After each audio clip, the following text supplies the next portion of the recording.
Welcome to explore with N D. আজ 1 জানুয়ারি, চলুন বেড়াতে যাই। প্ল্যান হয়েছে আজকে, যেহেতু 1 জানুয়ারি, আজকে প্ল্যান হয়েছে একটু আউটিংয়ে। তা কাছাকাছি, খুব কাছাকাছি কি আউটিং হতে পারে? মোটামুটি সব জায়গাগুলোই তো আমাদের ঘোরা। তো অনেক ঘেটে ঘুটে এবং সাজেশান নিয়ে আমরা ঝাড়খণ্ড লাগোয়া, মানে ঝাড়খণ্ডের মধ্যে আহ, দিগল দিগল পাহাড়ি ড্যামের কথা আমরা শুনতে পেলাম। দেখি, শুনেছি নাকি খুব নির্জন এবং খুব ভালো জায়গা, সেইখানে আমরা যাচ্ছি। যেতে যেতে রাস্তাতেই একেবারে সুন্দর দৃশ্য দেখে আমরা দাঁড়িয়ে পড়লাম গাড়ি থেকে। গাড়িতে আর থাকতে পারলাম না। একপাশে এদিকে সর্ষে ক্ষেত, আর অন্যদিকে ধুধু ফাঁকা প্রান্তর। এখানেও বসে পিকনিক করা যায়, এখানেও বসে খাওয়া যায়। ওই যে দূরে তালবন, তালবনের পাশে একটা পুকুর। খুব সুন্দর জায়গা, আমাদের খুব ভালো লাগলো। কিন্তু আমরা তো যাচ্ছি দিগল পাহাড়ি, ঝাড়খণ্ডে। যেহেতু আমাদের গন্তব্য আমরা বেছে নিয়েছি, সুতরাং এখানে আটকে থাকলে চলবে না। অবশ্য মাঝখানেও আমরা ময়ূরক্ষী নদীর উপর একটি ব্রিজ দেখতে পেয়েছিলাম এবং নিচে ধুধুর তটরেখা। সেখানেও পিকনিক স্পট ছিল, খুব সুন্দরভাবে। সেখানেও ইচ্ছা করছিল দাঁড়িয়ে যেতে, কিন্তু সেখানেও দাঁড়াইনি, কারণ আমরা যে উদ্দেশ্যে বেরিয়েছি সেই উদ্দেশ্যে আমরা যাব। তো চলুন আমাদের সঙ্গে, দেখি কেমন লাগে। সঙ্গত একটা জিনিস না জানালেই নয়, আমরা যখন বীরভূম থেকে এই ঝাড়খণ্ডে প্রবেশ করলাম, আমরা প্রকৃতির একটা অদ্ভুত পরিবর্তন লক্ষ্য করলাম। এখানে গাছের মধ্যে একটা পরিবর্তন। এখানে তো শাল সেগুন রাস্তার ধারে দেখাই যাচ্ছে, কিন্তু এই দেখুন একটা অদ্ভুত ধরনের গাছ, যার ফলগুলো এরকমভাবে ঝুরিভাবে নামছে। এই ধরনের গাছ রাস্তার ধারে কিন্তু প্রচুর পরিমাণে এখানে দেখতে পাচ্ছি। বেশ ভালো লাগছে, নতুন ধরনের গাছ। এটা ঝাড়খণ্ডের একটা বৈশিষ্ট্য। এবার আসুন, যারা বেড়াতে যেতে চান তারা কেন এখানে যাবেন এবং এর রুট ডাইরেকশন, এটা আমরা জেনে নিই। আমরা এই স্পটটি বেছেছিলাম প্রধানত দুটি কারণে। প্রথমত, বোলপুর শান্তিনিকেতন থেকে এর ডিস্টেন্স মোটামুটি 75 কিলোমিটার, মানে খুব বেশি দূর নয়। এবং দ্বিতীয়ত, এটা খুব পরিচিত একটি জায়গা নয়, যার ফলে এখানে একটা নির্জনতা এবং পরিবেশের একটা স্বচ্ছতা এখানে আমরা পাবো বলেই দুটি কারণে আমরা এটা বেছেছিলাম। তৃতীয়ত আরেকটি কারণ আছে, এখানে আমরা ড্যামের সঙ্গে পাহাড় এবং জঙ্গল দুটি ফ্রি পাচ্ছি। এইসব কারণের জন্য আমরা এই জায়গাটিকে বা পাহাড়ি দিগল পাহাড়ি জায়গাটিকে বেছে নিলাম। দিগল পাহাড়ি ড্যাম সিউড়ি এবং দুমকার ঠিক মাঝে অবস্থিত। সিউড়ি থেকেও 37 কিলোমিটার এবং দুমকা থেকেও এর দূরত্ব 37 কিলোমিটার। আমরা ড্যামের কাছাকাছি পৌঁছে গেছি। একবারে বাঁধের উপর দিয়ে গাড়ি নিয়ে ঠিক যেখানে আমরা পিকনিক করব, ঠিক জলের কাছাকাছি আমরা গাড়ি নিয়ে পৌঁছে গেলাম। কিন্তু আমাদের যাত্রাপথ অতটা মসৃণ ছিল না। আমরা যে ভুলটা করেছিলাম সে বিষয়ে আপনাদের বলি। ড্যামে ঢোকার দুটো রাস্তা, একটি বাঁ দিক দিয়ে এবং ডান দিক দিয়ে। বাঁ দিক দিয়ে রাস্তাটা গেলে একবারে ড্যামের উপরে পৌঁছে যাবে, যেখানে বোলেরো বা ওই ধরনের উঁচু গাড়ির পক্ষে সেখানে যাওয়াটা সোজা। কিন্তু আমরা যেহেতু ডিজায়ার বা ছোট গাড়ি, সেই গাড়ি কিন্তু এখান দিয়ে নামতে একটু অসুবিধা, কারণ এখানে আপ ডাউন নিচে লেগে যাওয়ার একটা ব্যাপার আছে। যাই হোক আমরা এখানে স্থানীয় ছেলেদের সক্রিয় সহযোগিতা পেয়েছিলাম।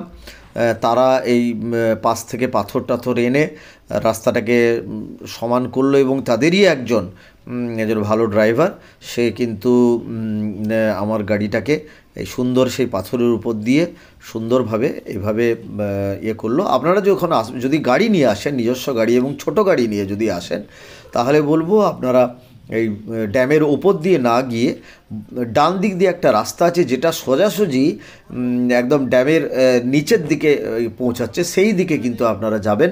তাহলে আপনাদের এই রকম অসুবিধার সম্মুখীন হতে হবে না। জলাশয়ের কাছে আসতেই আমাদের হৃদয় মন জুড়িয়ে গেল। মনে হলো যেন আমাদের পরিশ্রম সার্থক। প্রাকৃতিক সৌন্দর্য যেন ঢলে ঢলে পড়ছে।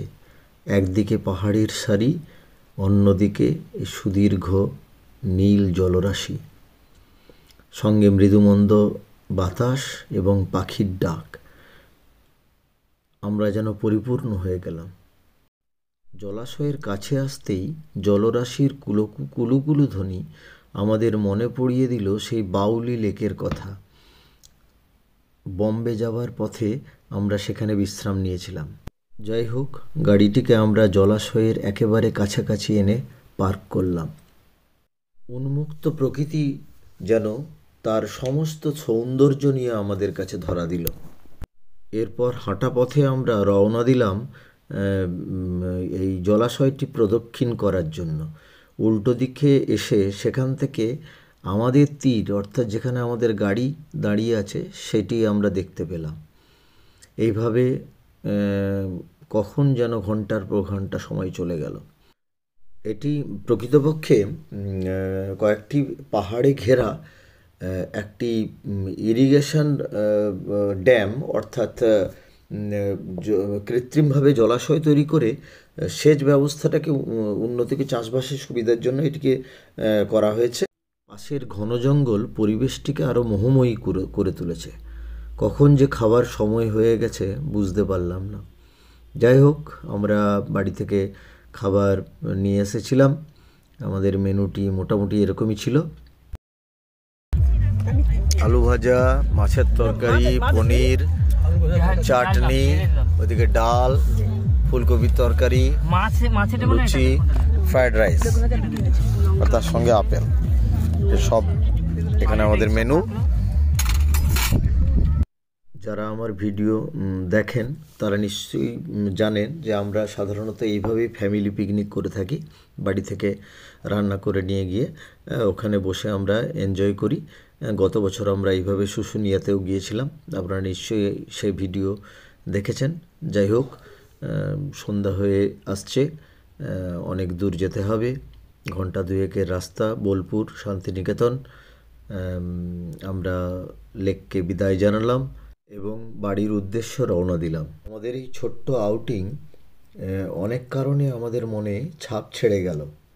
প্রথমত, খুব কম সময়ের মধ্যে আমরা আলাদা একটি রাজ্য ঝাড়খণ্ডে প্রবেশ করতে পেরেছি।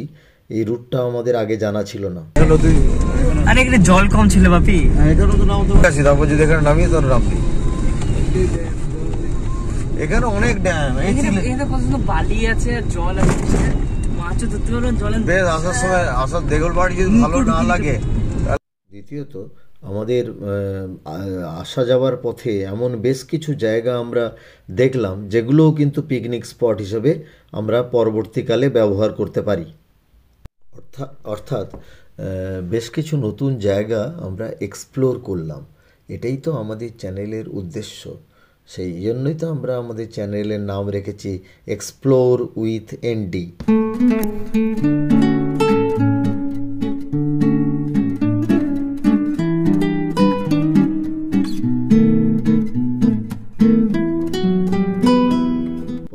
পথের মাঝে আবার দেখলাম আমাদের নতুন একজন এক্সপ্লোরার, যিনি ভবিষ্যতে হয়তো বেড়াতে বেরোবেন গাড়ি নিয়ে, তিনি ড্রাইভিং টেস্ট দিচ্ছেন।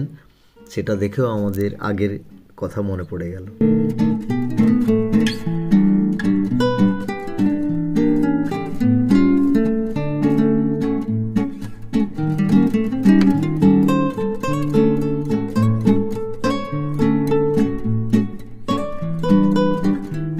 যাই হোক, আজকের মতো বিদায় নিলাম।